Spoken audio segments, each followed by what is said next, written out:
This is Swift from Bravo Team Airsoft, and I'm going to be reviewing my G&P SR25 sniper rifle, which I use as my gun. Now let's start off with the features of this gun. This is a MagPul G&P SR25 limited edition gun.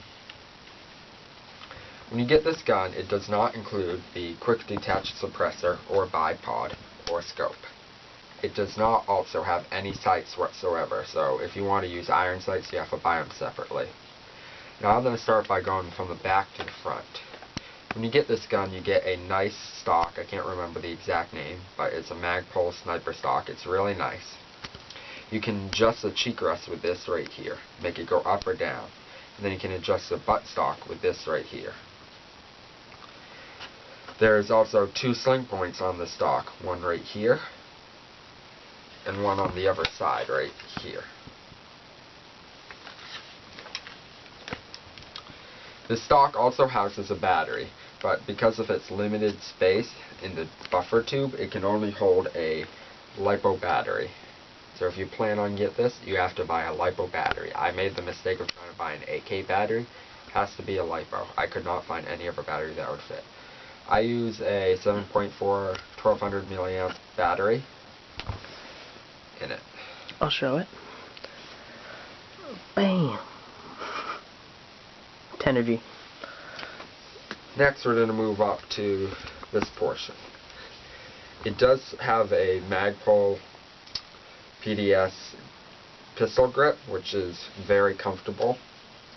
It has a selector switch right here, which does include a hidden full auto mode if you want to zoom in on it. As you can see, it only says fire, but there's a knob right here, but the selector switch can go over that. Do a hidden full auto feature. Next on the gun, I'll start with the charging handle. This looks like a basic M4 charging handle. Nothing special about it. But a very disappointing part about this is G&P does not have working bolt catches. Or not bolt catches, but flaps. As you can see, this will not even stay up. And when I pull it back, just doesn't move forward at all, so you have to push it forward. All G&Ps are like that, so it kind of pisses me off that a clone D-Boys M4 has a perfectly working one, but the very expensive G&P does not. Anyways, back to the front side, you have a fake bolt catch, magazine release right here, which releases the magazine, and you have that also on the other side right here. The mag that comes with this is, yes, a P-mag for an SR25. I do not have it with me because I hate it, but I've bought a G&P mid-cap right here for the SR25. This gun does feature realistic trademarks. Zoom in. As you can see right here and here. And then on the other side, has more trademarks.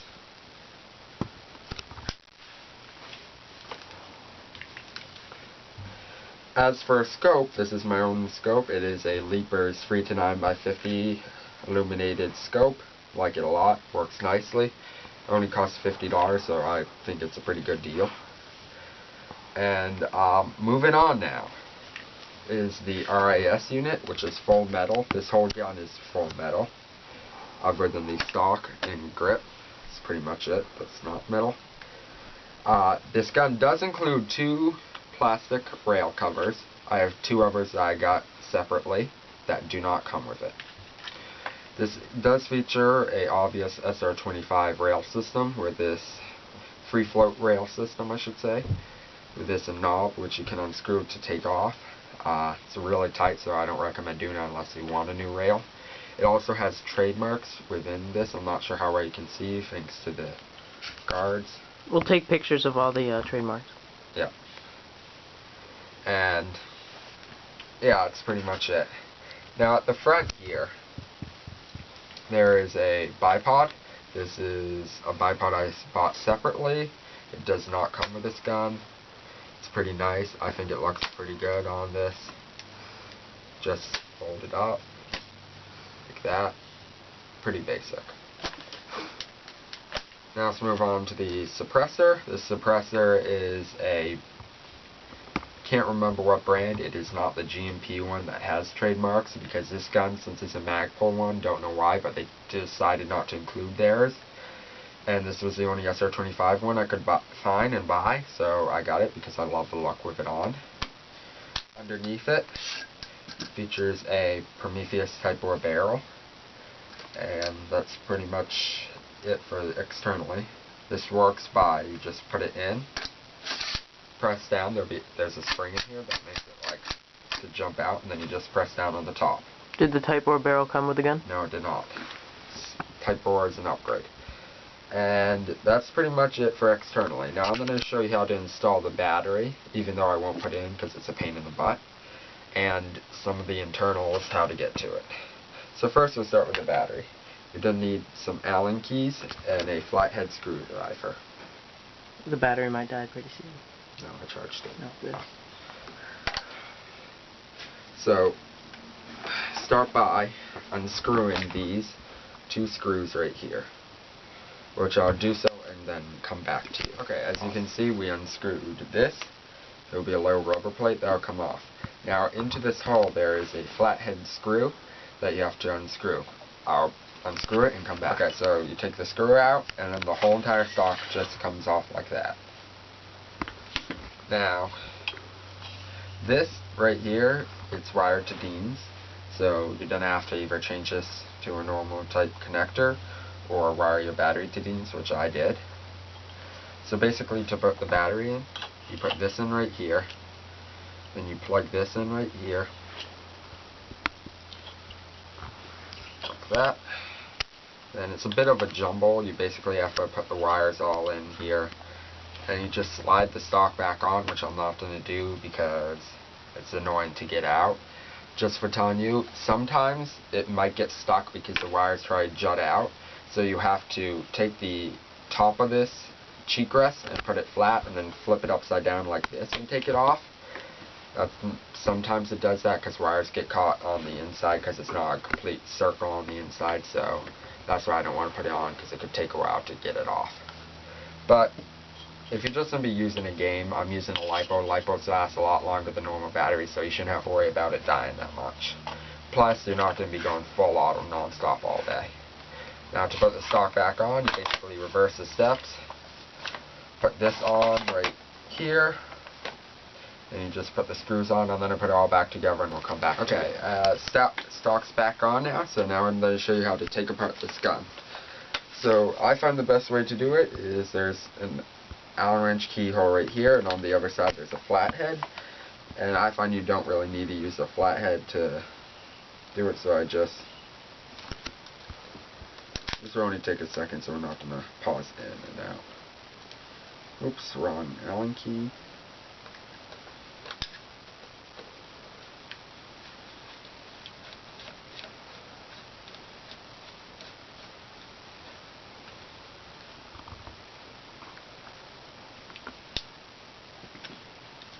Okay, so there we go. You take that screw out, and then you have to pop the bottom out too. And this whole entire lower and upper receiver will slide apart. Let's see. Forgot to take the mag out. Oops. Go a little bit like that. Okay. Let's start with this lower receiver, back receiver, I don't know what you call it. But anyways, GMP gearbox, pretty reliable I must say, like it a lot. Have no upgrades in the gearbox, hasn't even been opened. I do have a upgraded motor to a high torque motor, since when I got this gun the GMP motor just did not work. Kind of pain in the butt. But now let's go to the upper receiver. So right here I got a upgraded barrel, Prometheus 6.03 509 barrel, really nice. And for a hop-up unit, I went ahead and got a Prometheus Neo hop-up, which I like a lot. I think it's a lot better than the hop-up it came with. Not saying the GMP hop-up's bad, but I really like this. And that's pretty much what I have for upgrades in it right now. I'm working on getting an R-hop for it soon. And to put it back together, oh yeah, if you're wondering why there is Teflon tape on it, it makes the barrel wobble less, which increases consistency and accuracy. Forgot to say, in the hop-up unit, I have a Systema bucking and a H-nub, which will also help increase accuracy and consistency. Now, since this isn't going in right now, we're going to pause it. Sorry about that. Some of the Teflon tape got a little scrunched up and wouldn't go in properly, so I had to take it off and have to refret it at home. Anyways, so that's pretty much the G&P SR25, a really nice gun. I'm getting up to 200-250 feet with this accurately, so it's a pretty nice gun. I highly recommend getting one. I got mine off of a .com called eHobby Asia, and shipping's pretty high, but overall, nice gun, I must say. This has been a review of the G&P SR25. Please subscribe to Bravo 67 Airsoft.